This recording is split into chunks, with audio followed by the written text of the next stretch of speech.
Kang Minho sat in his small cargo ship watching the stars through the front window. The ship was old and made strange noises, but it had been his home for 3 years now. He was taking supplies to the outer colonies where people needed food and medicine. The big alien empire had been taking over planets, and the people there were hungry and scared. Suddenly, bright lights filled his window. Huge ships appeared around him like metal mountains floating in space. These were Imperial warships, and they were 10 times bigger than his little cargo hauler. Minho felt his heart beat faster, but his hands stayed steady on the controls. He had been a Marine for 15 years before this, and he knew how to stay calm when things got bad. The radio crackled with alien voices speaking their strange language. Then a voice spoke in broken human words. "This is Imperial Fleet, Commander. You will stop your engines and prepare to be boarded. You are under arrest for helping rebels." Minho looked at his cargo hold where 50 families from the planet Kepler were hiding. They had lost their homes when the Empire came. They were mostly women and children, whose husbands and fathers had died fighting the aliens. Minho could not let them be captured. The Empire would either kill them or make them slaves. He reached for his weapon but knew it would not help. There were 6 warships around him, each one carrying thousands of alien soldiers. His little pistol would be useless. But Marines never gave up without a fight. That was what they taught him in boot camp on Earth so many years ago. The Imperial ships fired special beams that made his engines stop working. The ship shook and all the lights went out. Emergency power came on, but now he was trapped. The aliens had some kind of technology that could shut down human machines from far away. Loud banging sound came from the side of his ship. The aliens were cutting through the metal wall with their tools. Sparks flew everywhere as they made a big hole. Minho told the families to hide in the secret compartment he had built under the floorboards. He gave them enough air and water to last 2 days. 3 alien soldiers came through the hole they had made. They were tall with green scales and yellow eyes that glowed in the dark. They walked on 2 legs like humans, but their hands had long claws instead of fingers. They wore black armor that covered their whole bodies and carried weapons that looked like they could burn a hole through a mountain. The first alien looked at Minho and made a sound like laughing, but scarier. It spoke in the human language, but with a thick accent. "Look what we have here. A little human playing soldier. This one has marks on his skin like a warrior." Minho had tattoos on his arms from his time in the Marines. The aliens seemed to think this was funny. They did not understand what those marks meant.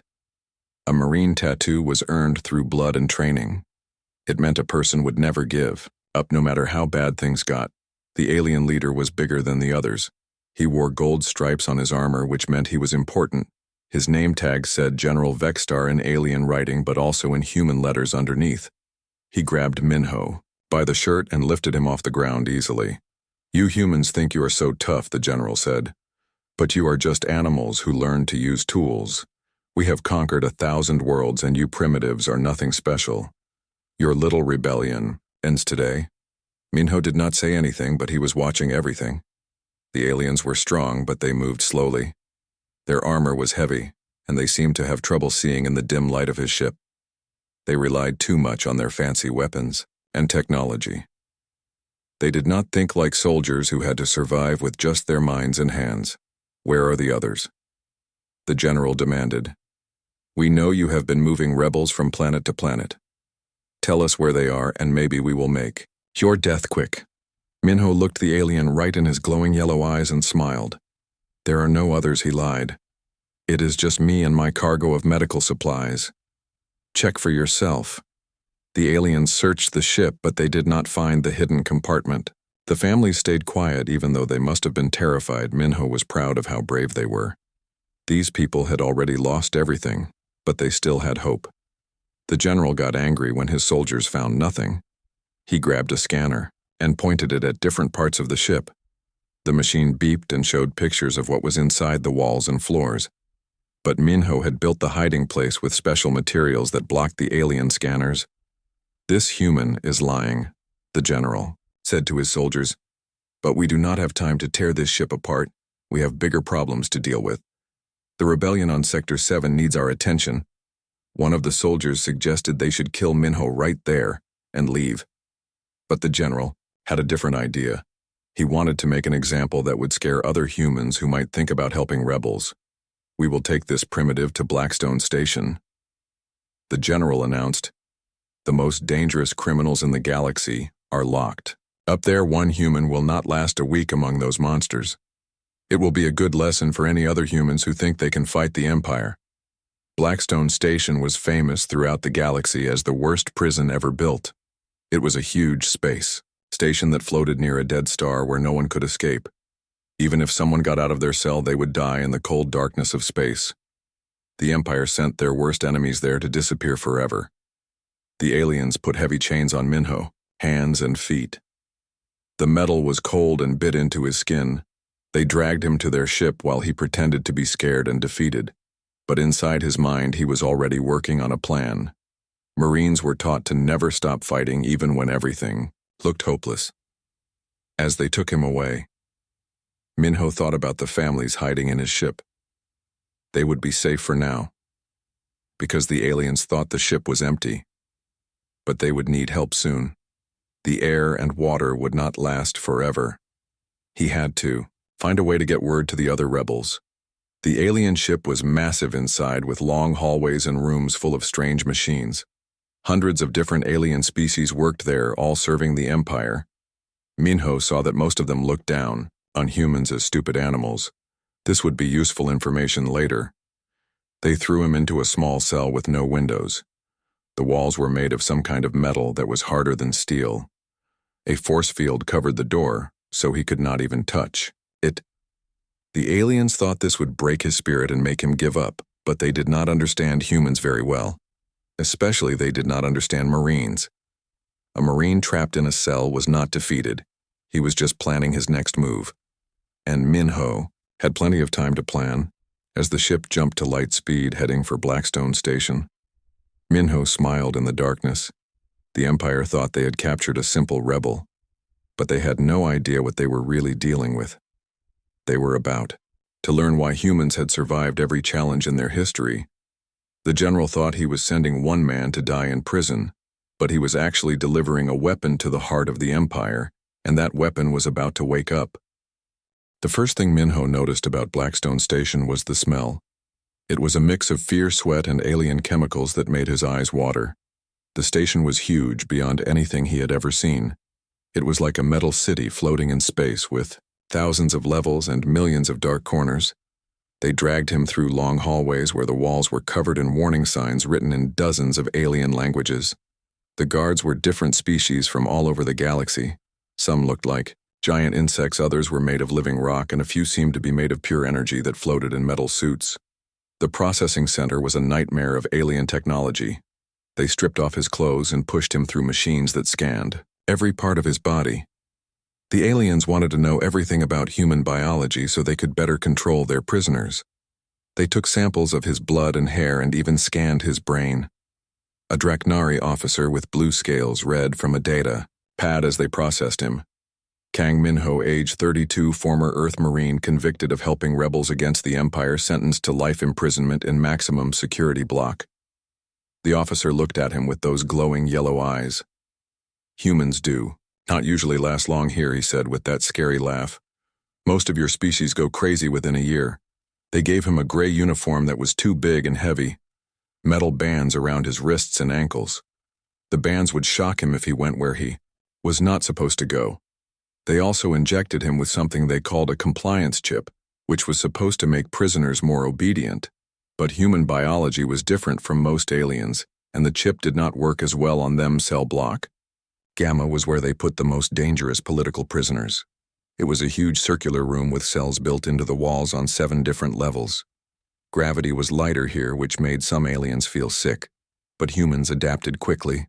The air was thin and cold, and there was always a strange humming sound from the machines that kept everyone alive. Minho's cell was small, with just a metal bed and a toilet.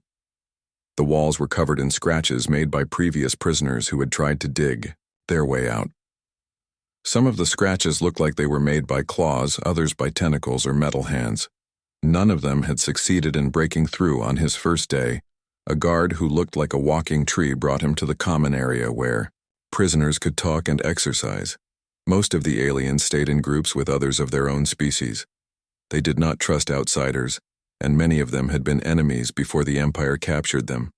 But in the far corner, Minho saw something that made his heart jump. A human man was sitting alone reading a book made of alien materials. The man was thin and pale from years in prison, but his eyes were still sharp and intelligent.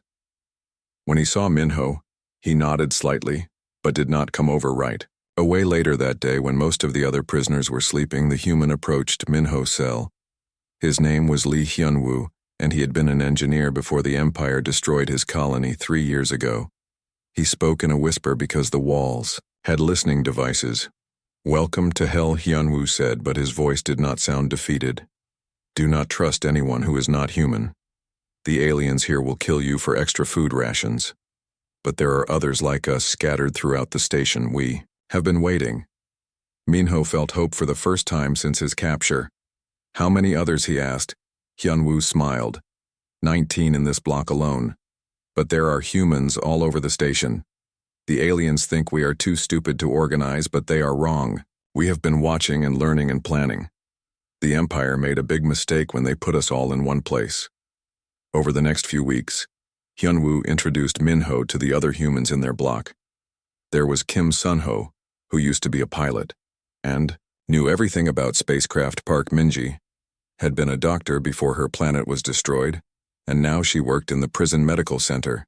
Yang Taemin was a former soldier like Minho, who had been captured during the Battle of New Busan. Each human had a story of loss and pain, but none of them had given up. They had learned to hide their planning from the alien guards who did not understand human facial expressions or body language. The aliens thought humans all looked the same and could not tell individuals apart. This was a huge advantage. The prison was run by different alien species who did not always work well together. The Draknari were the main guards, and they were strong but not very smart. The insect-like Zephyrians handled all the computer systems and machines. They were intelligent, but they did not understand emotions or psychology. The energy beings called Luminari were the most dangerous. They could pass through walls and read thoughts, but only from species they understood. They had never studied human minds, so they could not read what humans were really thinking. This gave the prisoners a major advantage in planning. Hyunwoo had spent 3 years secretly mapping the entire station. He knew which guards worked, which shifts, where the security cameras were located, and how the life support systems worked. He had even figured out how to send messages to humans in other parts of the prison, using the ventilation system. The station had 50,000 prisoners from hundreds of different worlds. Most of them had given up hope and just waited to die. But the humans were different. They still believed they could fight back and win. They started meeting in secret during exercise periods or when they worked in different parts of the station park. Minji had made friends with aliens who worked in the medical center. She learned about the biology and weaknesses of different guard species. Some aliens could not see certain colors. Others had weak spots on their bodies that could be hit to disable them. This information was shared with all the human prisoners. Yang Taemin had been assigned to work in the kitchens, where he learned about the station daily routines. He knew when food deliveries came, when the guards changed shifts, and when the station was most vulnerable. He also had access to chemicals that could be used to make weapons or tools. Kim Sunho worked in the vehicle maintenance bay, where Imperial ships came for repairs. He studied their designs and learned how to operate alien technology. He also knew the schedule of every ship that docked at the station, including the times when they were most lightly guarded. The most important discovery was that the aliens had no idea how dangerous humans could be when working together. Every alien species they had conquered fought as individuals or small family groups, but humans had military traditions that went back thousands of years. They knew how to organize large groups and make complex plans. The Draknari Warden Commander Thexel actually encouraged humans to spend time together. He thought it would make them happier and less likely to cause trouble. He had no idea that every human gathering was actually a planning meeting for the biggest prison break in Galactic history. By the end of his first month, Minho had met humans from every part of the station. There were nearly 2,000 of them, including many former soldiers, engineers, pilots, doctors, and scientists. They had been building a network for years, waiting for the right moment to act. The aliens thought they had broken the human spirit by destroying their colonies and separating their families, but they had actually created something much more dangerous. They had brought together the best and brightest humans from across the galaxy and given them a common enemy and a shared goal. As Minho lay in his cell at night listening to the sounds of the prison around him, he smiled in the darkness. The Empire thought Blackstone Station was their greatest achievement in controlling dangerous prisoners. But they had no idea that they had just created the most powerful weapon the galaxy had ever seen, and that weapon was about to be turned against them. The human network grew slowly and carefully over the next 2 months. Minho learned that patience was the most important weapon they had. The aliens expected quick emotional reactions from prisoners, but humans could plan for years if necessary. This gave them a huge advantage that the Empire did not understand. Lee Hyunwoo had created a communication system using the air vents that connected all parts of the station. By tapping on metal pipes in a special code, humans could send messages across the entire prison. The aliens heard the sounds but thought it was just the old station making noise. They never realized it was actually a complex messaging system. The code was based on an old Earth military system that most of the human prisoners had learned during their service. It used short and long taps to represent letters and numbers. A message could travel from one end of the station to the other in just a few minutes. The system was so simple that even the smartest alien computers could not figure it out. Park Soo-young was the most valuable member of their network.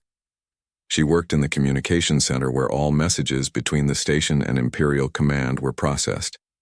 The aliens trusted her because they thought humans were too primitive to understand advanced technology. But Soo-young had been an intelligence officer before her capture and knew more about alien systems than most of their own technicians. Every day she intercepted dozens of Imperial messages and learned about troop movements, supply schedules, and security procedures. She discovered that Blackstone Station was not just a prison, but also a major supply depot for Imperial fleets fighting in nearby sectors.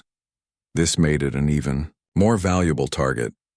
The most shocking discovery was that the station held almost 2,000 human prisoners, not just the few hundred. They had originally thought the Empire had been quietly capturing humans from all over the galaxy and bringing them to Blackstone. Many were soldiers and officers from the various resistance movements, but others were scientists, engineers, doctors, and pilots. Kim Dong-yun had been a demolitions expert in the Earth Defense Force before his capture. Now he worked in the maintenance tunnels beneath the station where he had unlimited access to the power systems and structural supports. The aliens thought maintenance work was beneath them, so they let prisoners do most of it without much supervision. The U tunnels. Dong-yun discovered that the station had been built quickly and cheaply. The aliens had focused on making it look impressive, but had not paid attention to basic engineering. The power systems were poorly designed, and the structural supports were weaker than they appeared. A person who knew what they were doing could cause serious damage with just a few small explosions. The station main reactor was an antimatter system that provided power for everything from life support to the defense weapons. It was protected by multiple backup systems and automatic safety controls, but Dong-yun found that most of these protections could be bypassed if someone had access to the maintenance tunnels. Yang Ji-won worked in the medical center where she had access to drugs and equipment that could be used as weapons.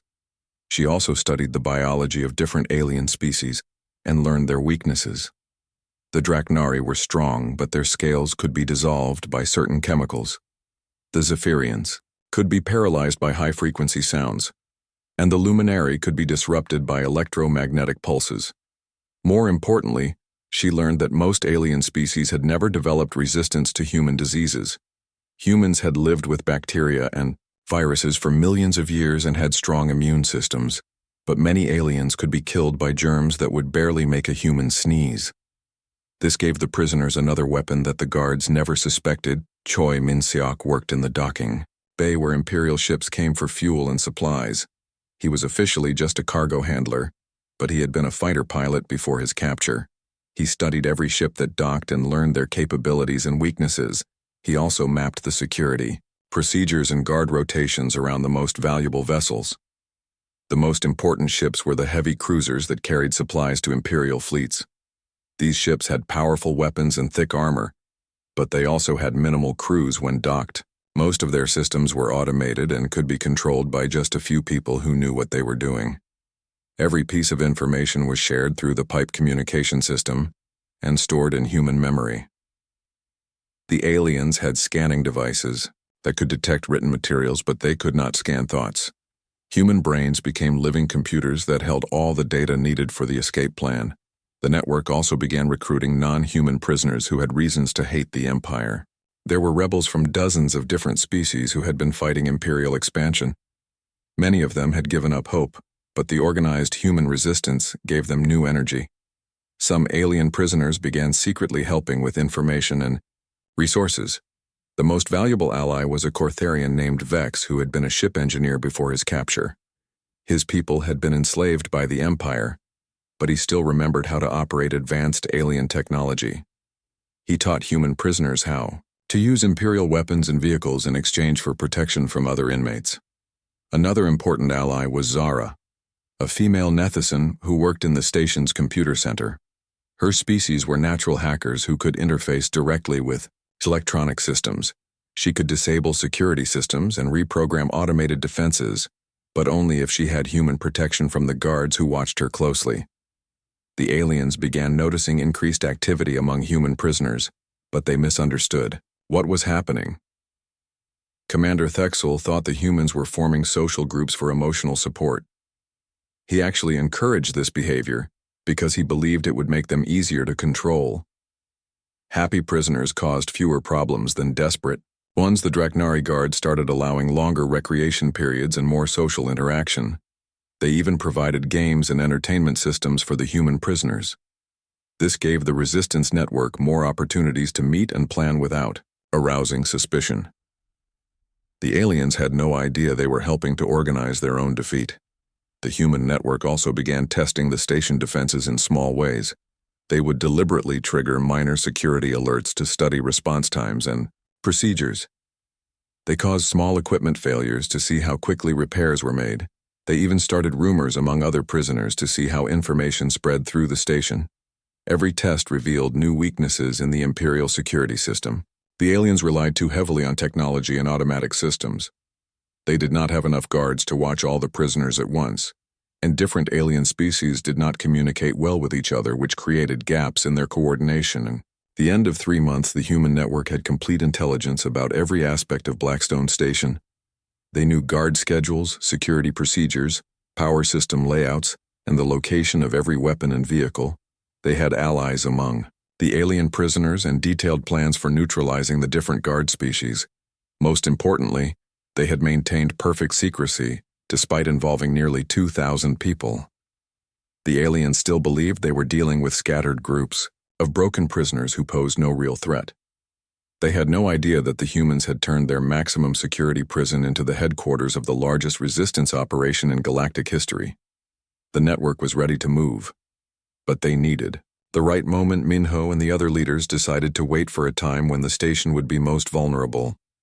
They needed a distraction that would divide the attention of the guards and give them the best chance of success. That opportunity came when Park Soo-young intercepted a message about an Imperial fleet exercise scheduled for the following month. During the exercise, most of the station's patrol ships would be away, and the guard force would be reduced.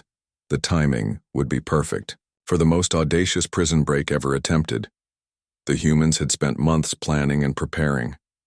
Now it was time to show the Empire what happened when they underestimated the determination and ingenuity of the human species. The galaxy was about to learn why humans had never been conquered and never would be. The final plan was more complex than anything the galaxy had ever seen. It required perfect timing across 17 different sections of the station and involved nearly 2,000 human prisoners plus their alien allies. The operation would begin at exactly 0347 station time, when the guard shift change created a brief window of confusion. Minho stood in his cell on the night before the breakout, looking out at the swirling colors of the dead star that Blackstone Station orbited tomorrow. The Empire would learn that their greatest prison had become their worst nightmare. Every human in the galaxy would know that the species could not be broken no matter how dark things seemed. The first phase belonged to Park Soo-young in the communication center. She had spent weeks learning the daily routine of the Zephyrian technicians who operated the main computers. At exactly 0347, she would begin sending false maintenance alerts throughout the station. These alerts would draw guards away from critical areas and create confusion in the command structure. The false alerts were designed to look like routine system failures that happened regularly in the old station. Emergency lights would flash in empty corridors, ventilation systems would shut down in vacant areas, and security doors would malfunction in sections where no prisoners were held. The guards would waste valuable time investigating problems that did not exist. At the same time, Yang Jiwon would release modified medical compounds into the air systems of the guard quarters. The compounds were made from materials she had stolen over months from the medical center. They were designed to cause temporary paralysis in Draknari respiratory weakness, in Zephyrians and system overloads, in the energy-based luminary. The compounds would not kill the aliens but would leave them unable to fight effectively for several hours.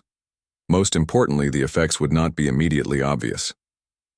The guards would feel tired and confused at first, giving the prisoners time to take control before the aliens realized they had been poisoned. Phase 2 required Kim Dong-yeon and his team in the maintenance tunnels. They had identified 7 critical power junctions that controlled different sections of the station. By cutting power to specific areas, they could disable security systems, artificial gravity, and even life support in places where they needed advantages.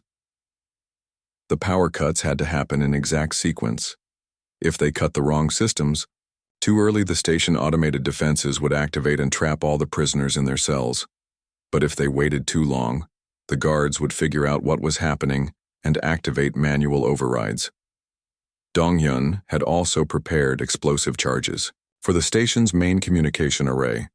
This would prevent the station from calling for help from Imperial fleets. The charges were small and carefully placed to disable the equipment without destroying the entire station. They still needed the station intact for the next phase of their plan. The most dangerous part of Phase 2 was taking control of the central command center. This required a direct assault on the most heavily guarded part of the station. Minho would lead a team of former soldiers through the maintenance passages to attack the command center from below, while other teams created diversions throughout the station. Commander Thexel and his senior officers would be in the command center during the shift change. This was their most vulnerable moment because half the guards would be going off duty, while their replacements had not yet taken their positions. The humans had timed everything perfectly. Phase 3 belonged to Choi Min-seok and the prisoners who worked in the docking bay. They had to capture the Imperial patrol ships that were docked for routine maintenance. These ships would be their way off the station and their weapons for fighting Imperial fleets that would come looking for them. The patrol ships carried minimal crews during maintenance periods. Most of their systems were shut down and their weapons were not powered. This made them easier to capture, but also meant the humans would need time to bring the ships back online before they could use them effectively. Min-seok had trained other prisoners in basic ship operations using maintenance manuals they had stolen over months. Most of the humans were not pilots, but spacecraft were not that different from the machines they had operated on their home planets. The biggest challenge would be learning alien control systems quickly enough to matter. The captured ships would also be needed to rescue the families that Minho had left hidden in his cargo vessel. The location had been transmitted to the network through the pipe communication system, and several teams were assigned to retrieve the survivors. This was not just about escaping prison, it was about saving lives. Phase 4 was the most audacious part of the entire plan. Instead of just escaping the humans intended to steal the entire Blackstone station, the massive prison had powerful weapons, defensive shields, and manufacturing facilities that could support a rebel fleet. It would become their mobile base for fighting the Empire. Lee Hunwoo had discovered that the station was not permanently anchored to its orbit around the dead star. The structure had massive engines that were used to adjust its position when necessary. These engines were powerful, enough to move the station anywhere in the galaxy if someone knew how to operate them. Taking control of something as massive as Blackstone Station required capturing not just the command center, but also the engine control rooms, the weapon systems, and the life support center's teams of humans were assigned to each critical area, with backup plans if any team failed in their mission. The psychological warfare element was just as important as the physical assault the humans had been spreading. Rumors among alien prisoners about supernatural events and system failures. Many alien species were superstitious and would panic when strange things started happening. This would add to the confusion and make the guards less effective. The rumors included stories about ghost prisoners who could walk through walls, ancient curses that caused technology to fail, and mysterious diseases that only affected certain species. When the actual breakout began, many aliens would think these supernatural forces were responsible and would be too afraid to fight effectively. The final phase required coordinating with resistance movements throughout the galaxy. Park Soo-young had been secretly transmitting coded messages to human colonies using the station's communication systems. When Blackstone Station disappeared, the entire galaxy would know that humanity was still fighting. The messages contained detailed information about Imperial military positions, supply routes, and strategic weaknesses that the prisoners had learned during their time in the prison. This intelligence would help resistance movements plan their own attacks and show that humans across the galaxy were working together. On the morning of the breakout, every human prisoner knew their role and their backup assignments. They had rehearsed their parts mentally for weeks and were ready for anything the aliens might throw at them. The network had grown from a few desperate prisoners into a military organization that would have impressed any general. The aliens noticed nothing unusual. The guards went about their routines, checking cells, delivering food, and maintaining equipment. They had no idea that their prisoners had spent months studying their every move and preparing. For this moment, the Empire's greatest weakness was their inability to understand human determination. At exactly 0300 hours, Minho sent the final message through the pipe communication system. It was a simple two-word signal that every human in the prison had been waiting to hear. The message traveled through the entire station in less than 3 minutes, reaching every human prisoner and their alien allies. The message was, freedom. Now, and with those words, the most impossible prison break-in, Galactic history began. The Empire was about to learn that keeping humans caged was like trying to hold lightning in a bottle. Eventually, the energy would build up until it exploded with devastating force. The galaxy would never be the same. At exactly 0347 hours, Blackstone Station began to die from within. Park Soo-young's fingers flew across the alien computer systems, sending out waves of false emergency signals. Red lights flashed in empty corridors while sirens wailed in sections that held no prisoners. The Zephyrian technicians scrambled to respond to dozens of apparent system failures that seemed to be happening everywhere at once. Commander Thexul rushed to the command center as reports flooded in from confused guards. Throughout the station, power fluctuations in Sector 7, atmospheric problems in the lower levels, security door malfunctions on 15 different floors. The old station had always been prone to technical problems, but nothing like this. What he did not know was that Yang Ji-won had already released her chemical compounds into the air systems of the guard quarters. Draknari soldiers who should have been responding to emergencies instead found themselves stumbling with blurred vision, and shaking hands, Zephyrian technicians discovered they could not think clearly enough to operate their complex equipment. The luminary energy beings tried to phase through walls to investigate the problems, but found their forms flickering and unstable. The electromagnetic pulse generators that Ji-won had hidden in the ventilation systems were disrupting their energy matrices. Every alien species was being affected in ways they did not understand. In the maintenance tunnels, Kim Dong-yun and his team moved like shadows through passages that the aliens rarely entered. They had practiced this route hundreds of times in their minds and knew exactly where every pipe and cable was located. The first power junction was located behind a false wall that Dong-yun had modified months earlier. The cutting tools they used were improvised from materials stolen over months of careful planning, pieces of metal from broken equipment, chemicals from the cleaning supplies, and even parts cannibalized from their own cell fixtures. Everything had been hidden in locations throughout the tunnel system where the aliens never looked. As the first power junction died, the artificial gravity failed in 3 entire sections of the station. Alien guards, who were used to heavy gravity, found themselves floating helplessly. while human prisoners who had grown up in various gravitational environments adapted instantly. This gave the humans their first major advantage.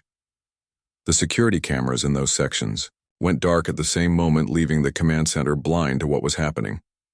Commander Thexel tried to contact the guards in the affected areas, but found that the communication systems were also down. Panic began to spread among the remaining guards as they realized they were losing control. Minho and his assault team emerged from a maintenance shaft directly beneath the command center. The room was in chaos, with Draknari officers shouting orders that no one could follow, and Zephyrian technicians struggling with systems that no longer responded properly. The humans moved with military precision that the aliens had never seen before. The first alien to die was a Draknari lieutenant who tried to draw his weapon. Minho broke the creature neck with his bare hands before it could even activate the energy pistol. Human prisoners had been manufacturing weapons for months using metal stolen from throughout the station, and they struck with deadly efficiency. Young Taman led another team through the kitchen areas where he had worked for months. He knew every passage and hiding spot in that section of the station. The Koroth guards who were stationed there were massive and strong, but they were also slow and stupid. Taman team used speed and intelligence to outmaneuver them. The humans had learned that Koroth had excellent hearing but poor eyesight. By moving silently and using the aliens' own size against them, the prisoners were able to disable guards who should have been impossible to defeat. The improvised weapons they carried were designed specifically to exploit alien weaknesses. In the docking bay, Choi Min-seok and his team were taking control of the Imperial patrol ships. The skeleton crews that remained on the vessels were completely unprepared for an attack from within the station.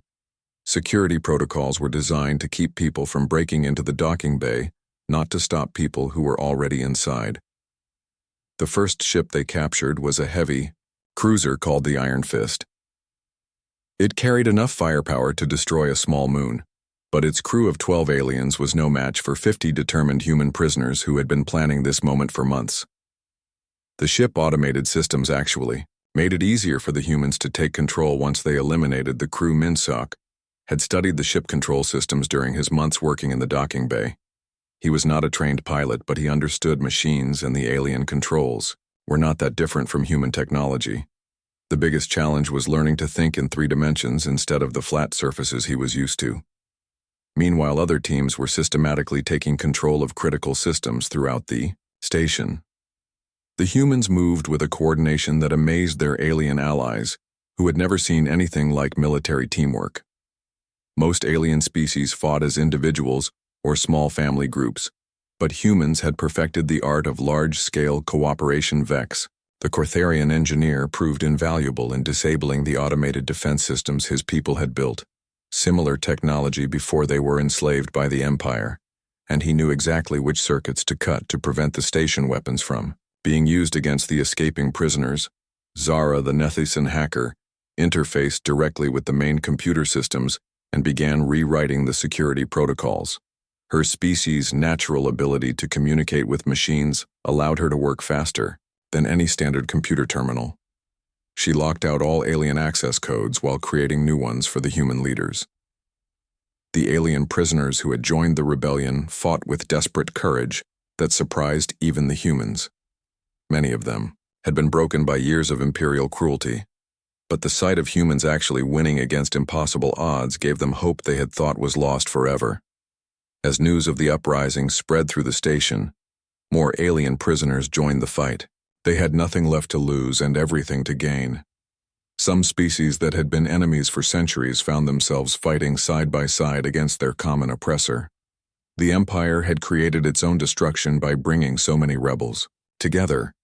Commander Thexel tried to activate the station's self-destruct sequence, but found that Kim Dong-hyun had already disabled those systems months earlier.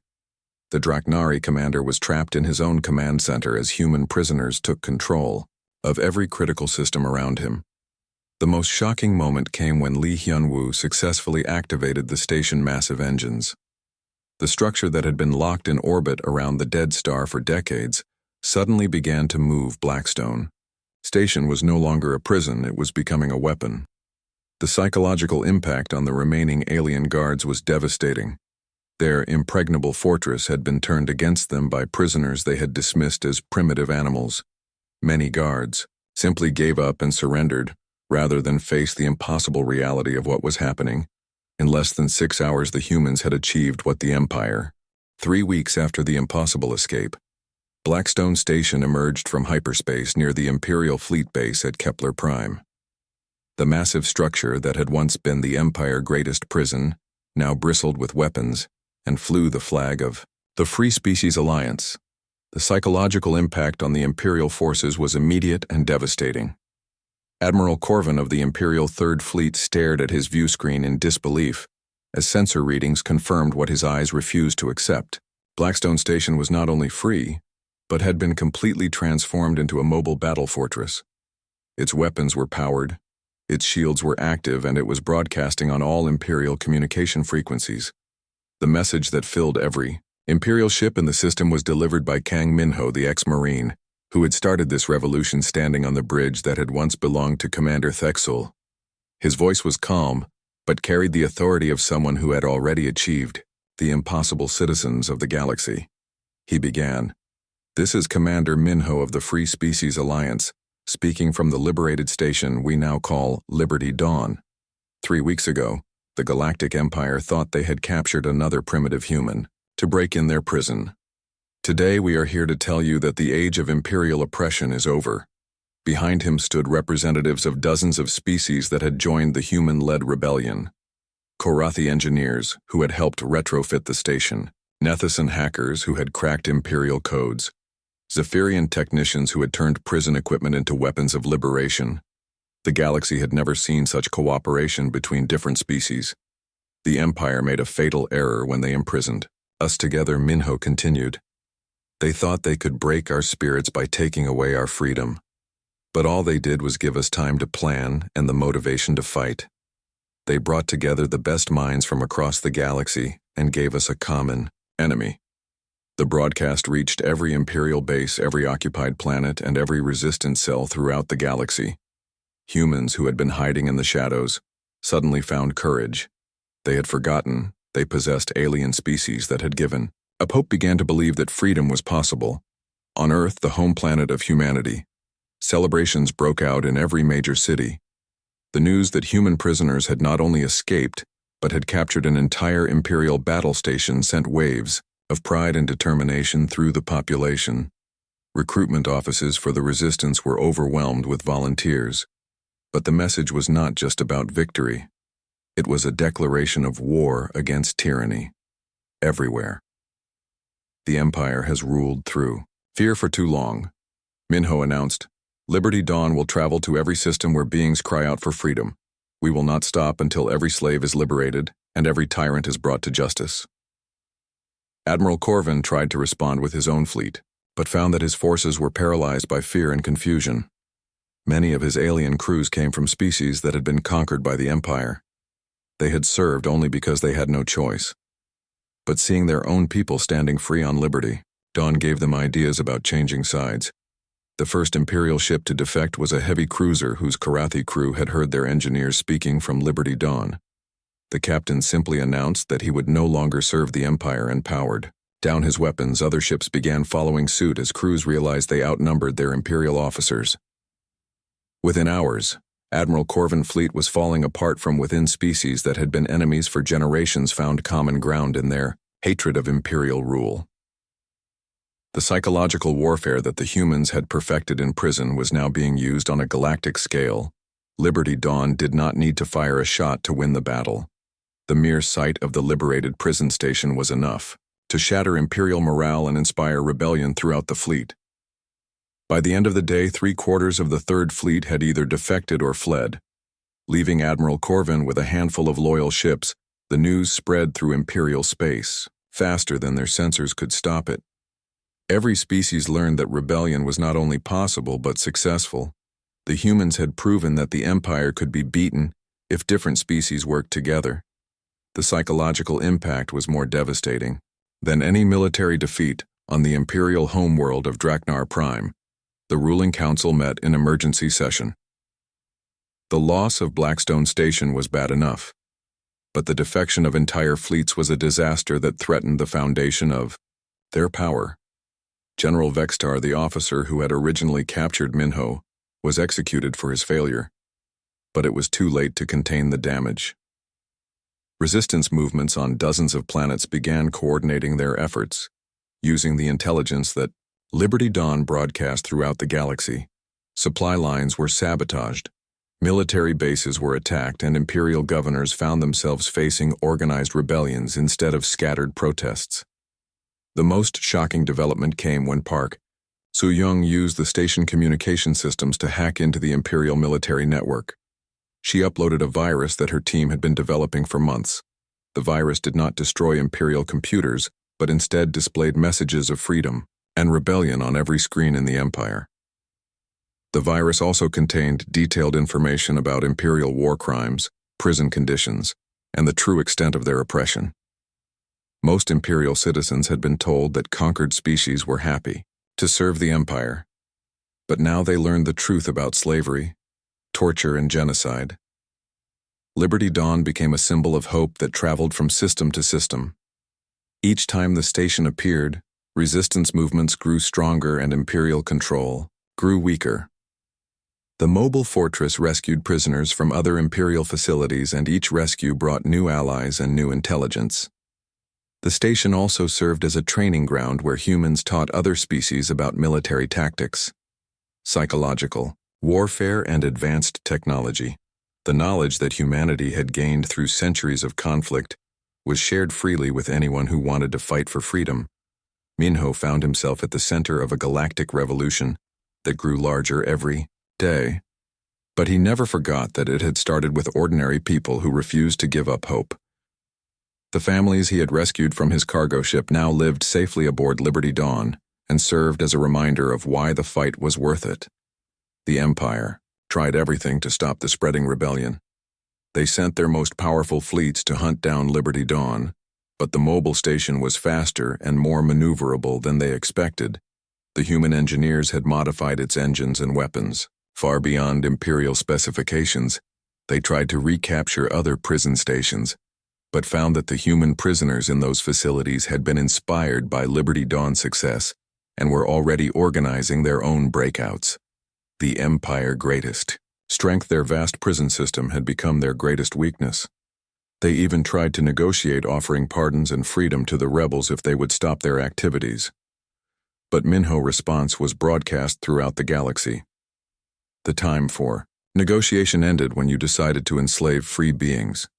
We will accept nothing less than the complete liberation of every oppressed species. 1 year after the escape from Blackstone Station, the Galactic Empire was falling apart. Imperial fleets defected faster than they could be replaced. Entire sectors declared independence and joined the Free Species Alliance. The humans had not just escaped from prison. They had started a revolution that consumed the galaxy. The final broadcast from Liberty Dawn came as the station approached the Imperial capital system. Minho stood once again on the bridge surrounded by representatives of over 100 different species, all united in their determination to end tyranny forever. To the Galactic Empire, he announced, "Your reign of terror is over. To every being who still lives in chains, your liberation is at hand. And to any tyrant who thinks they can oppress the free peoples of this galaxy, remember that we are still here, we are still fighting, and we will never stop." Liberty Dawn entered the capital system with a fleet of 10,000 ships crewed by beings from every corner of the galaxy. The impossible had become inevitable, and the galaxy would never be the same. The Empire was about to learn that the human spirit once awakened could never be put back to sleep. And in the depths of space where Blackstone Station had once orbited a dead star, a small memorial beacon broadcast a simple message to anyone who might listen. The prison is gone, but the dream of freedom lives on.